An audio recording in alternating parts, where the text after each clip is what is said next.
Good morning once again, everyone. I'm outside getting ready to feed my ladies and gentlemen, chickens, that is. Also the ducks and the goats and the sheep and the pig and the dog. We'll get it all done. But it's just amazing. Once again, just a glorious morning. Unbelievable, this stretch of nice mornings that we've had. Now, sometimes the later afternoons haven't turned out all that great, but the mornings, just awesome. So I hope that even if you're not someone who enjoys the cooler weather, and I know we're all getting a little bit tired of the cold, get bundled up. Go outside, get some exercise. It's something we all sorely need. And I think we need it as people because, you know, we do tend to get a little gnarly with each other when we're all cooped up and not getting the blood flowing like we should. And I do see that happening even on a larger scale. If you are watching the news at all, you see the unrest that's beginning to build up within us, especially between people who say, oh, this is nonsense, let's get back to work, let's do all the things that we've always wanted to do. And I understand that. I understand there's that feeling that maybe in some areas we've maybe overstretched, and it's a matter of opinion. But at the same time, what's happening is the tension is building up between people, and it's not something that I like to see. It's a little frightening in some regards. Some of you know that Janice and I own a little piece of property in Forest County, Pennsylvania. Beautiful country. It's the least populated county in the state of Pennsylvania.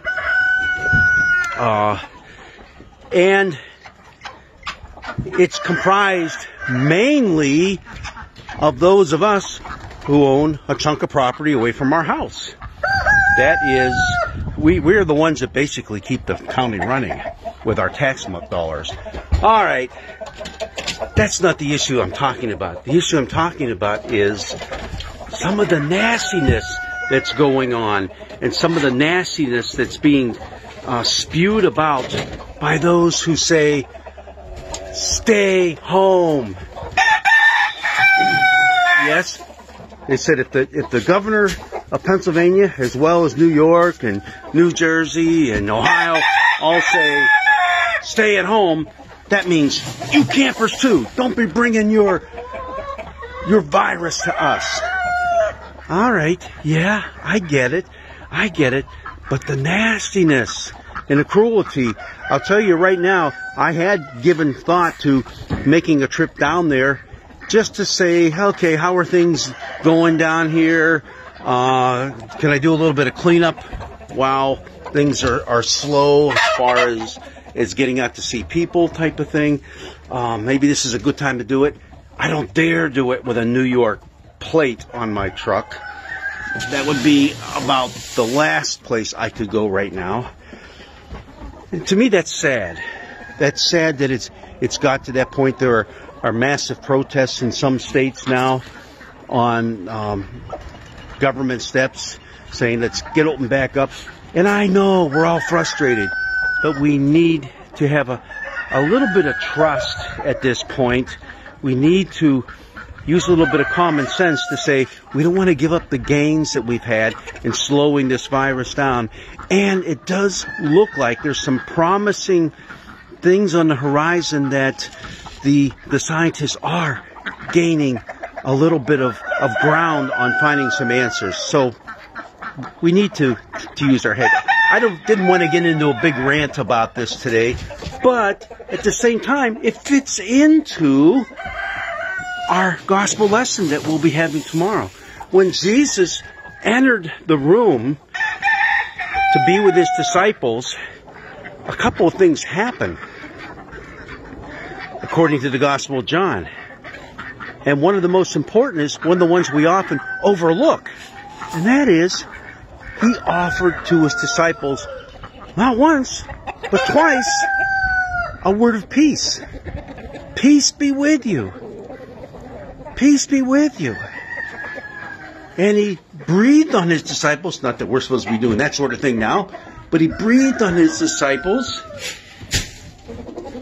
his breath, his spirit, and said, God's peace be with you. And it's that peace that we long for right now. And it's that peace that with God's Spirit breathed into our lives, we can offer to each other, especially right now, especially in those moments when we're getting a little impatient, we're getting a little gnarly with each other. It's that peace that we so desperately need. And it's that peace that Jesus has to offer to us right now. It's a peace that starts on the inside of each of us individually, but moves on out into the community at large. We, you and I, can be a source of peace.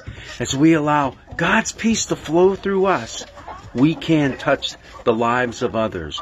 We can be the stimulus that, yeah, you've heard that word before, haven't you, right? With the stimulus payments. We can be not the stimulus as far as the economy goes. We can be the stimulus as peace goes. Let's work at it, brothers and sisters. Let's help keep our communities keep their cool. Let's help our neighbors keep their cool. Let's help those within our own families keep their cool.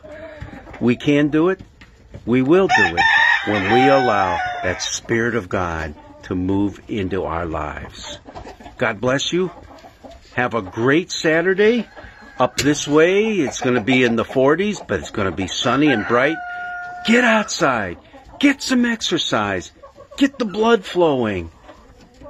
And let the peace of God that passes all human understanding keep your hearts and your minds in Christ Jesus. Amen.